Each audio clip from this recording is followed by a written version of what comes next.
Кратки најави за денес. Во Центарот за јавно здравје Охрид од јануари и анализи за респираторни инфекции со молекуларна дијагностика.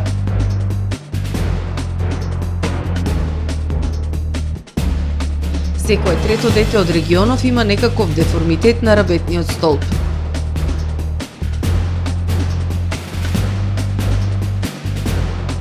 Регионален зелен центар Охрид изработи 6 промотивни видеа за Охрид.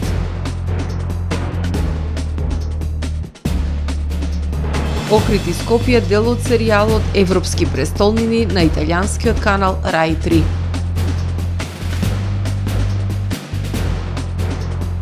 Дваесет и 4 лица загинале во последните 2 дена од удар на гром во Индија. За најавените и останатите настани ќе ви информираме во дневникот кој започнува по временската прогноза. Останете со нас. Трпе Инвест ви донесува метео на ТВМ.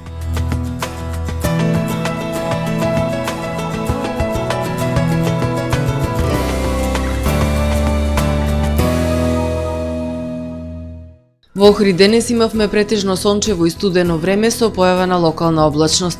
И во текот на ноќта ќе преовладува умерено облачно, ветровито и студено време. Максималната дневна температура денес изнесуваше само 1 степен Целзиусов.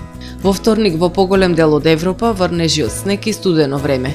Во поголем дел од Апенинскиот и Балканскиот полуостров врнежи од дожд, а на планините врнежи од снег. Во поголем дел од Пиринејскиот полуостров и Западна Европа ќе преовладува претежно сончево и студено време.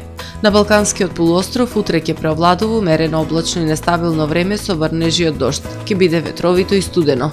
На планините со врнежи од снег. Умерено облачно време ќе преовладува во крајните јужни предели на полуостровот. Максималните дневни температури од 5 до 14 степени. Во Македонија во вторник ќе преовладува умерено облачно и нестабилно време со врнежи од дожд. Пообилни врнежи се очекуваат во северозападните и западните предели, каде што локално ќе наврнат и до 30 литри. Во утринските часови над 800 метри, а во текот на денот над 1200 метри надморска висина ќе има врнежи од снег. Ќе дува засилен југоисточен и југозападен ветер кој што ќе достигне брзина до 40 км на час. Минималните температури ќе се движат во интервал од -4 до 3 степени, додека пак максималните дневни температури во Македонија утре ќе достигнат до 2, односно до 10 степени. Во Охрид во раните утрински часови облачно време со врнежи од дожд и снег кои што во текот на денот ќе преминуваат во врнежи од дожд. Локално се очекуваат и до 30 литри. Ќе дува засилен југозападен ветер со брзина до 35 км на час. Минималната температура од 0 степени, додека пак дневната ќе достигне до 7 степени. Во Охрид во среда умерено облачно и нестабилно време со врнежи од дожд и релативно топло со максимални 7 степени. Во четврток и петок по свежото утро со температура од 1, односно 2 степени, во текот на денот ќе преовладува умерено облачно време со сончеви периоди и дневна температура до 6, односно до 11 степени.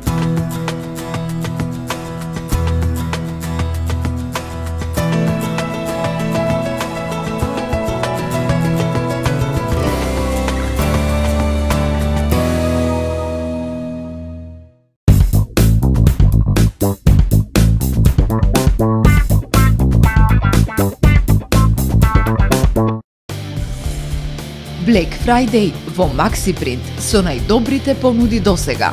Одлични цени на камери, рампи, лизгачки и крилни врати, аларми, смарт уреди за смарт хоум. Од 21 до 30 ноември. Цела недела попусти и екстремно ниски цени. Не пропуштајте ја понудата на Black Friday Days во Максипринт Distribution. Максипринт, синоним за безбедност. Ланецот супермаркети Миса, препознатлив бренд во Охридско-Струшкиот регион. Во Миса секогаш се пазарува со мерак. Во сопствената месарница, рибарница, пекара, зелен пазар и во одделот за готова храна. Огромниот асортиман на производи е со загарантирано ниски цени. Пазарете со мерак, ваши Миса маркети.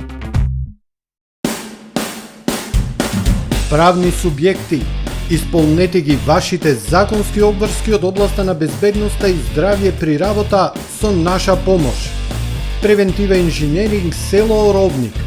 Вршиме прегледи и испитувања на работната средина и опрема, мерење на заштитното заземљување на електричната инсталација во објектот, обука за безбедност и здравје при работа на вработените лица, испитување на физичките штетности, микроклимата и осветленоста во работните простории. Изготвуваме изјава за безбедност согласно Законот за безбедност и здравје при работа. Единствени сме во регионот. Брзо, точно, навремено и по најниски цени. Превентива инженеринг, село Оровник. Тамаро е 25 години охридски водечки лидер и препознатлив бренд. Обуките од менаџерскиот тим се доказ за максимална посветеност кон вработените. Тамаро Холдингот се грижи за организацијата и на време од пренесените информации кои отсликуваат тимската работа. Секој успех на вработениот е успех и на компанијата. Маркетите располагаат со производи со висок квалитет од секакви брендови по одлични цени. Вкусните печива од Дана Бела пекарата се веќе омилен појадок на многу потрошувачи во Охрид. Анабела кујната услужува голем број на потрошувачи и компании.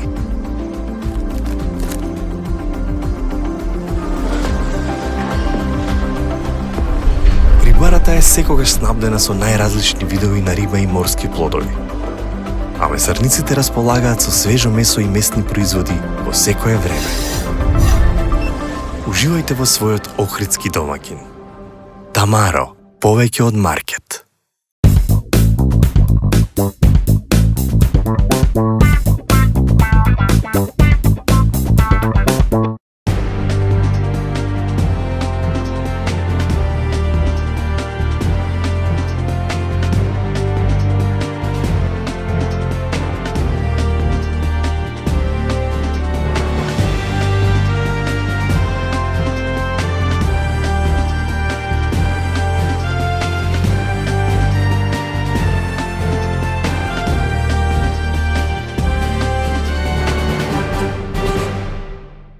Добар ден, прво издание на Дневникот на ТВМ.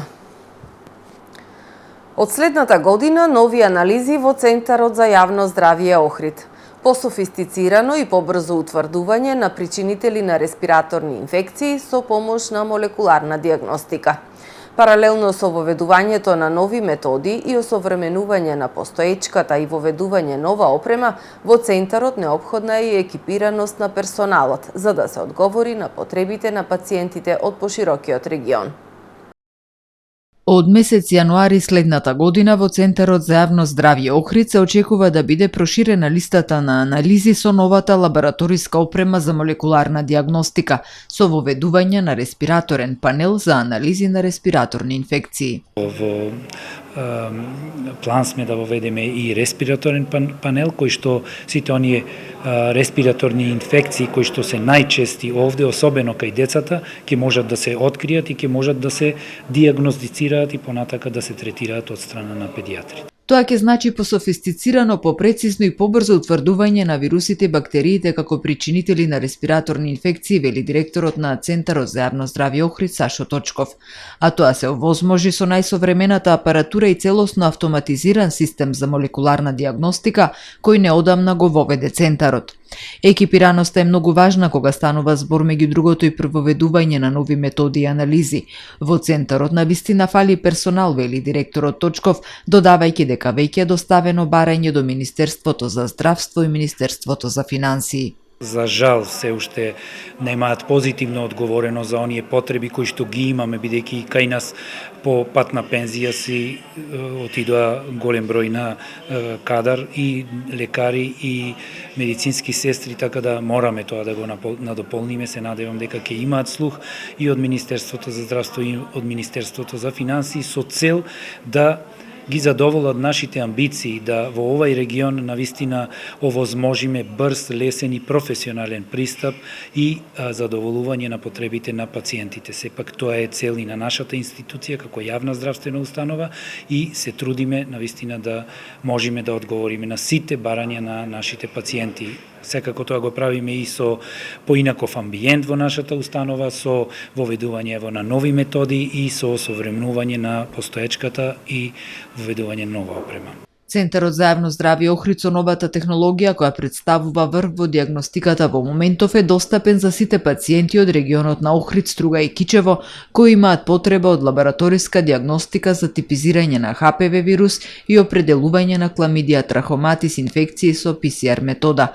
Трошоците за овие, како и за новите анализи на респираторни инфекции кои за брзо ќе се воведат, се покриени од Фондот за здравствено осигурување.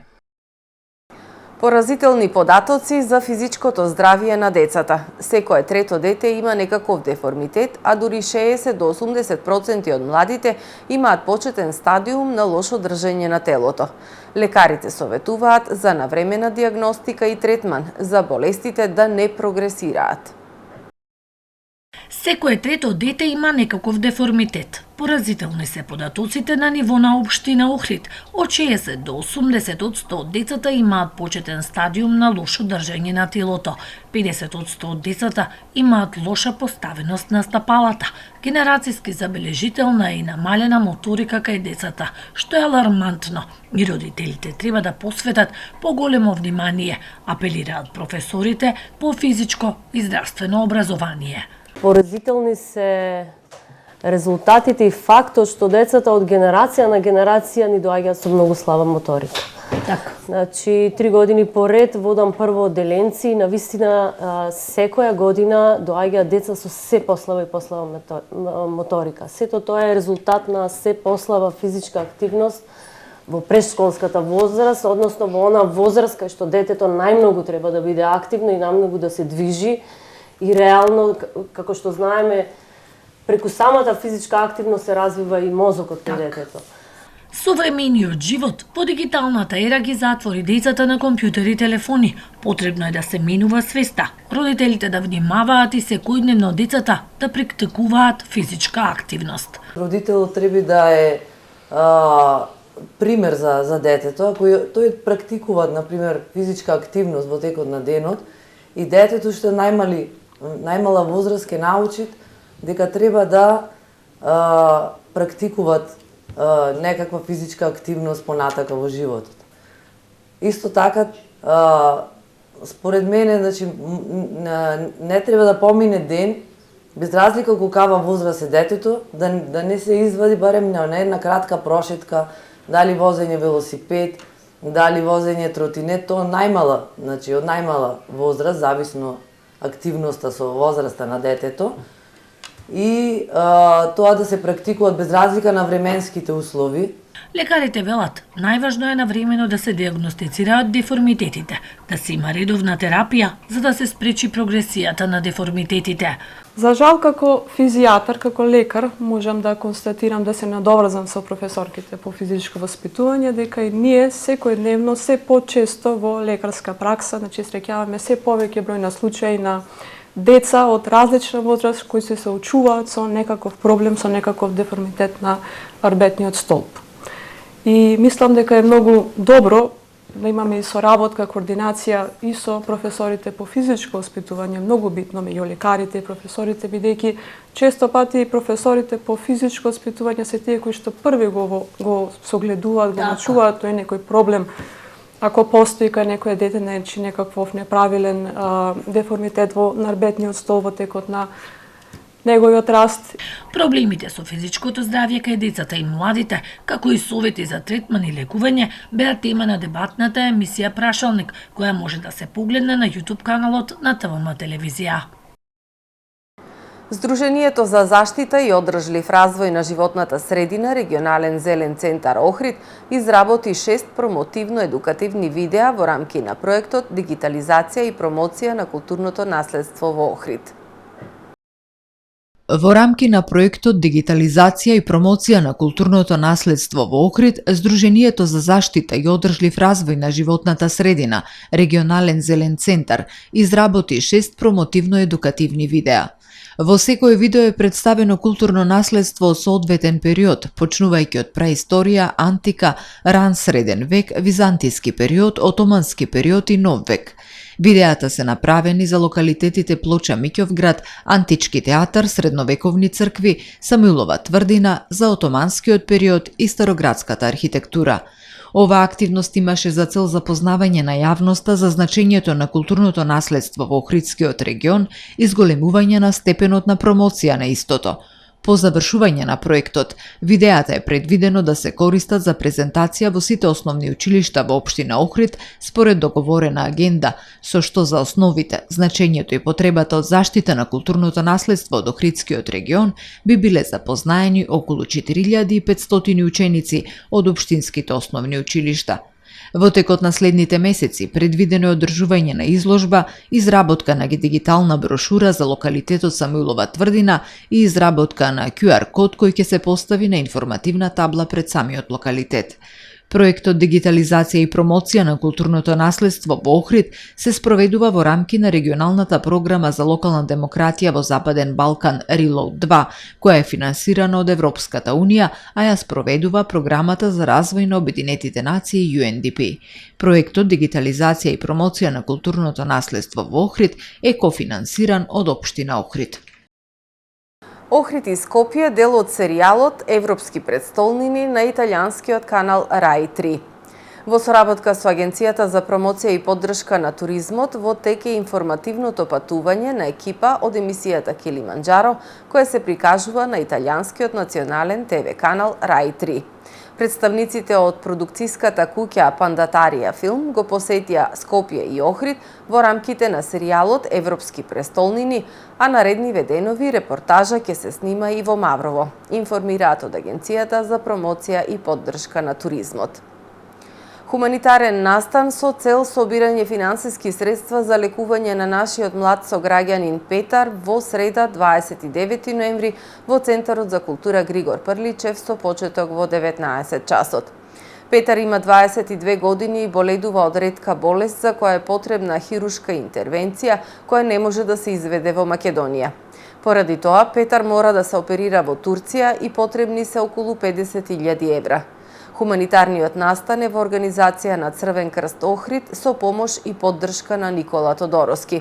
Картите од денес се пуштени во продажба по цена од 200 денари, а може да се купат во Црвен крст Охрид од 8 до 16 часот во дел од охридските кафулиња кои ќе бидат обележани со постер за настанот и на влезот од Центарот за култура на денот на настанот. Ги повикуваме сите граѓани да ја покажат својата хуманост и да му помогнеме на младиот Петар, порачуваат организаторите. Владата обезбеди директна финансиска поддршка од 13 милиони евра за 129 развојни проекти, распределени во сите 8 плански региони и 80 општини. Заменик председателот на владата задолжен за економски прашања Фатмир Битики, заедно со министерот за локална самоуправа Ристо Пенов и директорот на Бирото за регионален развој Рамис Реджепи одржаа заедничка пресконференција по повод новите договори по Законот за равномерен регионален развој. Вице-премиерот Битики посочи дека 440 милиони денари или над 7 милиони евра се одобрени од владата за 29 регионални проекти кои ќе се реализираат преку 8 плански региони, додека пак 360 милиони денари или околу 6 милиони евра се наменети за 100 локални проекти кои ќе се реализираат преку единиците на локалната самоуправа, а ги опфаќаат сите 80 општини. При тоа нагласувајќи дека на овој начин се намалуваат разликите во можностите за економски и социјален развој на граѓаните помеѓу урбаните и руралните средини. Принципот на распределба на буџетските пари е обратно пропорционален на развојот, односно најмалку развиените општини и региони добиваат најмногу финансиски средства, рече вице-премиерот Битики. Поевтинуваат бензините и дизелот. Со одлуката на Регулаторната комисија за енергетика се врши намалување на малопродажните цени на нафтените деривати во просек за 0,5% во однос на претходната одлука. Малопродажните цени на бензините Евросупер БС 95 и Евросупер БС 98, како и на Евродизелот, од ноќеска на полноќ се намалуваат за 0,5 денари по литар, одлучи денеска Регулаторната комисија за енергетика на Македонија. Новата цена на литар Евро Супер БС 95 ки изнесува 79,5 денари, 81,5 денари на Евро Супер БС 98, а 76,5 денари на Евро дизелот. Поевтинува и мазутот за 0,256 денари и килограм кечини 42,517 денари, а цената на екстра лесното масло за домаќинство не се менува, односно останува 75,5 денари за литар. Во продолжение да ги погледнеме и вестите од светот. 24 лица загинале во последните 2 дена од удар на гром во западна Индија, јавува Reuters. 23 лица се повредени, оштетени се голем број куќи, а угинате и голем број на добиток, соопштиле властите на државата Гуџарат. Министерот за земјоделство на Гуџарат изјавил дека наскоро ќе започнат со инспекција за утврдување на загубите. Обилните дождови, придружени со грмотевици, град и силен ветер, ќе продолжат да предизвикуваат големи проблеми, бидејќи индиската метеоролошка служба најавила продолжување на неповолните временски услови на западот на Индија и во наредните денови. 4 лица се убиени во пукање во Винипек, Канада, кој се случило вчера рано наутро, соопштиле полициски представници. Полицајците кои пристигнале на местото на настанот пронашле 5 жртви со прострелни рани, се наведува во соопштението, пренесува CNN. Идентитетот на жртвите не е соопштен. Двете жртви, маж и жена, се прогласени за мртви на местото на несреќата, а уште 3 жртви во критична состојба биле хоспитализирани, соопштил портпаролот на полицијата во Винипек. Двајца од нив од здобиените повреди починале во болницата. Мотивот за пукањето се уште не е познат, а полицијата соопштила дека истрагата за престрелката е во тек. 27 училишта во Брисел и во регионот Валон Брабант денес ќе бидат затворени поради синокешните дојави за бомби во 29 училишта добиени по имејл, соопштила управата на Валонско-Бриселскиот образовен совет. Оваа одлука е донесена поради придржување кон принципот на предпазливост, пренесува Reuters. Полициските служби се на терен, истражуваат и прибираат дополнителни информации. Се уште трае потрагата по преживеани морнари од потонатиот товарен брод кој е островот Лесбос. Локалните медиуми пренесуваат дека хеликоптерот на военото воздухопловство лоцирал еден преживеан египетски морнар кој е пренесен во болница и се наоѓа во стабилна состојба. Телото на еден загинат морнар исто така било извлечено, соопштила грчката крајбрежна стража. Постанатите морнари се трага со 8 чамци, фрегата на воената морнарица и воен хеликоптер. Либанската компанија која управувала со бродот соопштила дека бродот пренесува 6000 тони сол од Египет за Истанбул. Капетанот на бродот вчера наутро пријавил механички дефект, а временските услови со ветрови со брзина од 70 км на час и бранови со висина од 3 метра дополнително придонесле за потонување на бродот. Трагичен инцидент на свадба во Тајланд. Тајландски параолимпиец, кој бил поранажен војник, ја убил својата невеста и уште 3 лица на денот на неговата венчавка, а потоа си го одзел животот.